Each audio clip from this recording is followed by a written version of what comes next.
forma general de controlar la abundancia de una proteína es controlando la iniciación de la traducción, ¿sí? En las bacterias, los RNAs mensajeros poseen la secuencia Jeanne-Dalgar, ¿no? ¿Se acuerdan? Que es una secuencia que se encuentra unos nucleótidos río arriba del primer AUG. Y, entonces, controlando el acceso o no a esta secuencia, se controla la iniciación de la traducción. Entonces, en bacterias, en general, los mecanismos de control traduccional son llevados a cabo por proteínas o moléculas de RNA que se van a basar en exponer o bloquear la secuencia Jeanne-Dalgar, ¿sí? Entonces, acá les muestro algunos mecanismos de control de iniciación que ocurre en bacterias. En este caso hay una proteína represora que se une a la secuencia de Jeanne-Dalgar e impide, que se inicie la traducción. En otros mecanismos, este se da en particular en el patógeno humano Listeria monocytogenes. Es una bacteria que genera enfermedad en humanos. Lo que hay es que se produce, hay un RNA termosensor que solo se va a traducir a elevadas temperaturas. En general, este termosensor, este gen, tiene, en realidad este mensajero tiene una estructura secundaria, ¿sí? Que a elevadas temperaturas esta estructura secundaria desaparece y entonces se puede traducir. Y esto solo va a ocurrir cuando las temperaturas son elevadas. Al desacoplarse la estructura secundaria, se muestra o queda accesible la secuencia Jeanne-Dalgar y por lo tanto este gen se puede traducir. Y este gen es el que va a codificar para este RNA termosensor. En otros casos, el mecanismo puede estar dado por un riboswitch, o sea, una molécula se une a un mensajero, un RNA mensajero que tiene una estructura secundaria y en la unión de esta molécula genera un cambio conformacional en esta estructura secundaria que otra vez bloquea el acceso a la secuencia Jeanne-Dalgar, ¿sí? O bueno, también en otros casos puede funcionar la inhibición de la traducción a través de, de unos RNAs no codificantes que se llaman RNAs interferencia, después los vamos a ver, que por complementariedad de bases van a unirse a esta zona del mensajero y van a impedir, otra vez por bloqueo de la secuencia Jeanne-Dalgar, que se induzca la traducción. En eucariotas la cosa es un poco diferente, ¿sí? Acuérdense que en eucariotas los represores traduccionales se van a unir al extremo 5' del RNA mensajero y van a inhibir la traducción. Y en eucariotas, estos represores traduccionales en general también se van a unir al extremo 3' no codificante del mRNA y van a disminuir la iniciación de la traducción por interferir con la comunicación entre el 5' cap y la cola de poli A. Y también hay otros mecanismos que involucran estos microRNAs, que son RNAs no codificantes, que se van a unir al RNA mensajero y van a reducir la síntesis de proteínas. Bueno, en determinadas situaciones, algunas células eucariotas, cuando disminuyen los factores de crecimiento en el entorno o cuando hay una disminución de los nutrientes o un aumento de la temperatura, todos estos son condiciones que lo que van a hacer es disminuir la síntesis general de proteínas. Bueno, ¿cómo lo hacen?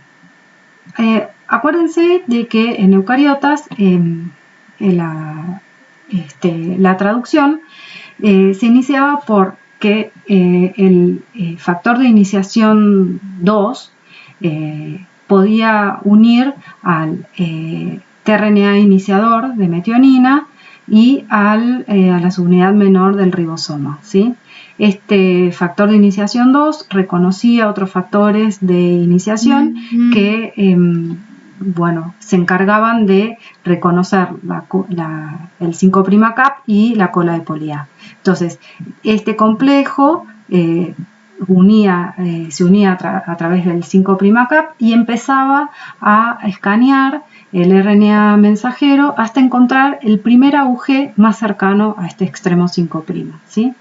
Entonces, una vez que se encontraba este AUG, el factor de iniciación 2 hidrolizaba este GTP, ¿sí?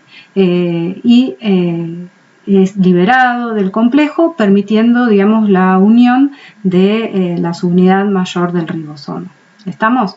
Entonces, ¿qué pasa cuando, digamos, todas estas condiciones de privación de factores de crecimiento, disminución de los nutrientes, aumento de la temperatura? Bueno, lo que va a pasar es que todas estas van a ser señales que van a aumentar la fosforilación del factor de iniciación, del factor de iniciación F2. Veamos un poco cómo es. Este factor de iniciación F2 tiene una afinidad muy grande por el GTP. Entonces, para que este factor de iniciación pueda liberarse de esta proteína del GTP y quedar con la forma de unida a GDP, necesita otro factor que se llama el factor de iniciación 2B. O sea, el factor de iniciación 2B ayuda de alguna manera a que este factor de iniciación 2 hidrolice este GTP y quede con la forma unida y pueda después luego liberar este GDP, ¿sí? O sea, el factor de iniciación 2 hidroliza el GTP, queda unido con un GDP, y el factor 2B ayuda al factor 2 a que suelte ese GDP y quede libre como para poder unirse de nuevo a un GTP. Bueno, resulta que todas estas condiciones lo que hacen es aumentar la fosforilación del factor 2. Y este aumento de la fosforilación del factor 2 lo que hace es que impide, lo que hace es aumenta la afinidad por este factor 2B, ¿sí? O sea, que lo secuestra.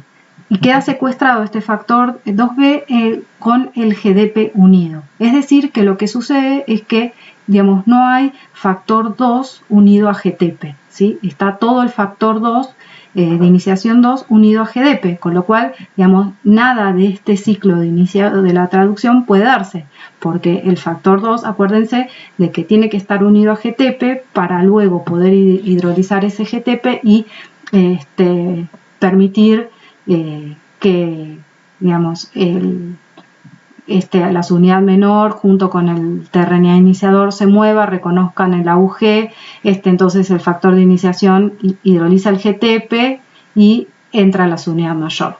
Si el factor 2 está fosforilado, va a estar unido a este factor 2B y por lo tanto va a estar unido a GDP, y eso digamos, lo que va a ocasionar es una disminución global en la traducción.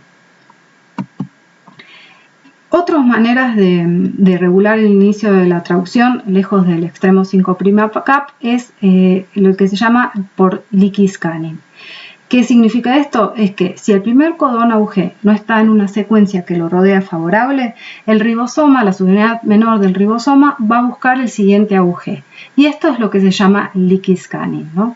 Y en general es una estrategia que se utiliza para producir dos o más proteínas relacionadas que van a diferir solamente en su extremo N-terminal, ¿sí? Y tener o no ese extremo terminal, por ejemplo, puede direccionar a una misma proteína a distintos espacios celulares.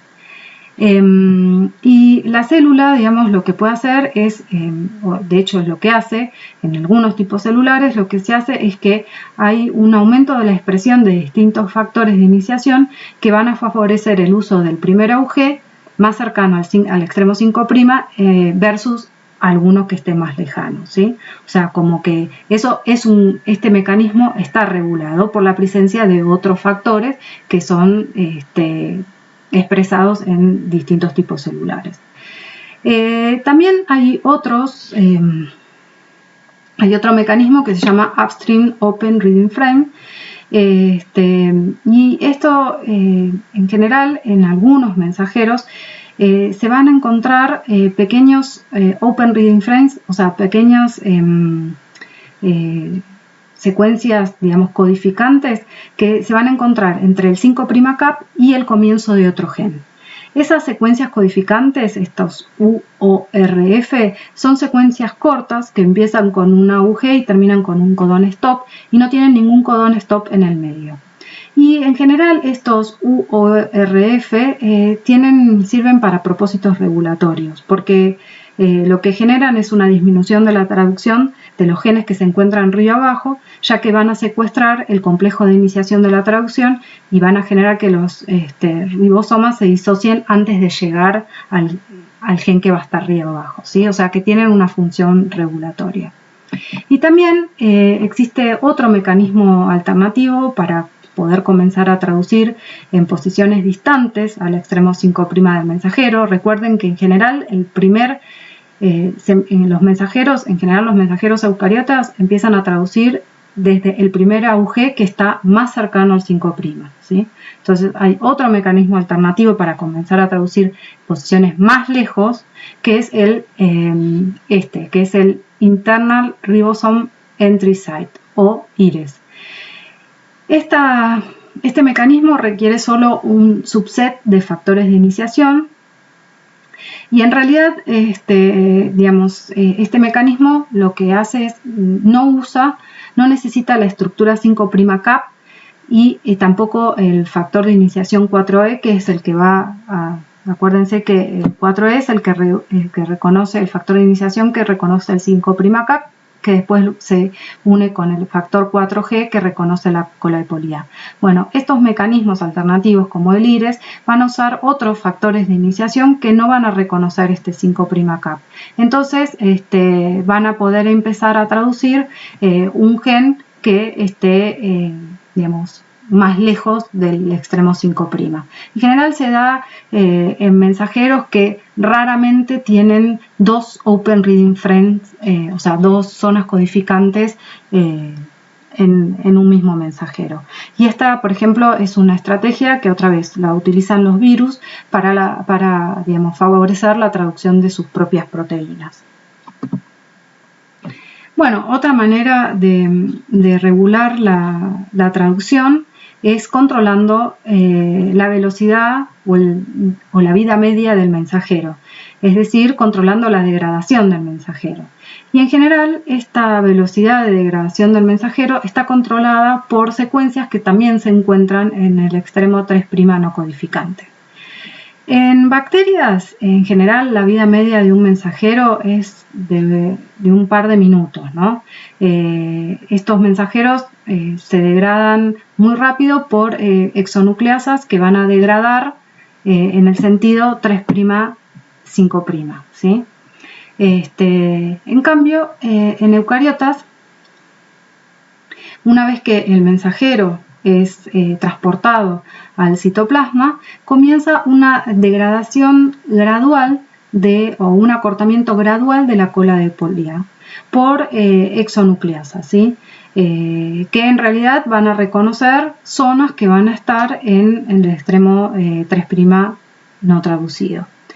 Entonces, ni bien sale el mensajero al citoplasma, hay secuencias que están en estas 3' UTR que son reconocidas por unas endonucleasas y van a ir cortando la cola de poli A progresivamente. Entonces, la longitud de la cola de poli A, digamos, es como el reloj que va a determinar la vida media de cada mensajero. Hay mensajeros que pueden durar, 10 horas y otros que duran solo minutos, ¿sí? Pero bueno, hay un momento, en un momento esta exonucleasa que va degradando la cola de poli A, cuando este acortamiento llega a 25, cuando la exonucleasa solo deja 25 As, en ese momento se puede producir un mecanismo de degradación por el cual en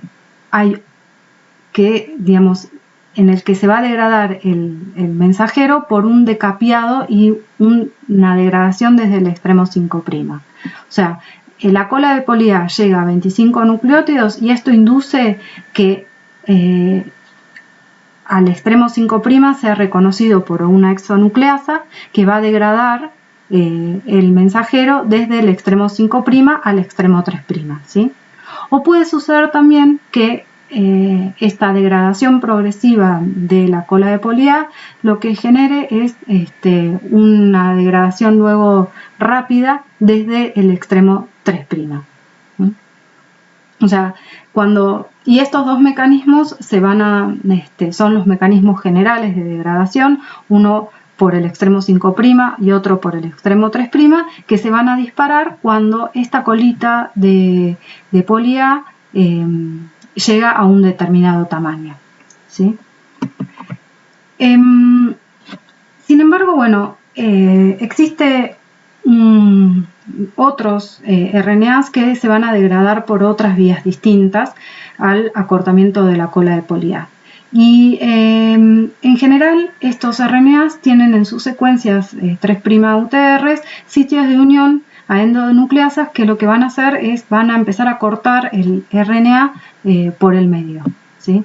Entonces estos RNAs en su cola 3' no traducida tienen sitio de unión endonucleasas y en general estas señales de localización estas señales para unión de endonucleasas son puestas como a la vista cuando, digamos, llegan señales extracelulares a la célula. Quiero decir, por ahí estas señales que se encuentran en la región 3' UTR están, digamos, de alguna manera protegidas, no visibles. Sin embargo, digamos, como respuesta a diferentes señales extracelulares, estas se exponen e inducen la degradación de estos RNAs por otras endonucleasas que van a cortar el mensajero como por el medio. O sea que el extremo 3' UTR es una región muy importante para controlar la vida media de los mensajeros. Y contiene sitios de unión de proteínas que van a aumentar o disminuir la velocidad de acortamiento de la cola de poli A, ¿sí? Ya sea por decapping, que aumenta la velocidad de degradación por el extremo 5', o aumentando la degradación también del 3' al 5', o induciendo la unión de nucleasas que van a cortar el RNA por el medio del RNA. O sea, son zonas de regulación muy importantes para que determinan la vida media del mensajero y que además van a determinar si un mensajero se va a traducir o no. Y bueno, yo les contaba hace un rato que hay dentro del citoplasma a veces se generan zonas en donde se van a acumular ciertos mensajeros y se van a traducir. Bueno, así como existen estas zonas, hay otras zonas que se llaman p-bodies o processing bodies que están dentro del citoplasma, que son zonas donde se congregan proteínas que van a degradar el RNA, ya sea por decapping o degradación del extremo 3' hacia el 5' en el citoplasma. O sea que si bien no son organelas porque no están recubiertas por membranas, sí hay zonas en donde se congregan estas proteínas que participan en un mismo proceso, ¿sí? Y a estos lugares donde ocurre este procesamiento del RNA se les llaman p-bodies. Y acá los podemos ver que están marcados en rojo, ¿sí? En el citoplasma. Entonces, en resumen, muchos pasos desde la síntesis del RNA a la traducción de proteínas están regulados en la célula para poder controlar la expresión génica. Vimos que, digamos, está regulada la iniciación de la transcripción, también vimos que estaba regulada la atenuación de la transcripción por su prematura terminación, ¿sí? O sea, que una manera de regular la expresión es terminándola anticipadamente. Puede estar regulada la expresión por un splicing alternativo, en donde a partir de un mismo RNA se generen distintas proteínas y eso puede estar regulado específicamente en distintos tipos celulares. También puede estar regulada la transcripción por el RNA editing, donde cambia el significado de la secuencia del mensajero. Puede estar controlado el transporte del núcleo al citoplasma y esto puede llegar a alterar la expresión de un gen. Vimos que también estaba regulada la localización de los mensajeros en una zona particular de la célula, como vimos que sucedía en los embriones de Drosophila, por ejemplo, ¿sí? O como ahora les mostré con los P-bodies, en donde se acumulan mensajeros y proteínas que están involucradas en la degradación del RNA. También puede estar controlada la iniciación de la traducción, ya sea por factores que se unen en el extremo 5' cap o por señales que están localizadas en el extremo 3' UTR. Y también está regulada, digamos, la traducción a través del control de la vida media de los mensajeros. Entonces, ahora vamos a ver otra manera de regular la expresión a través de RNAs no codificantes.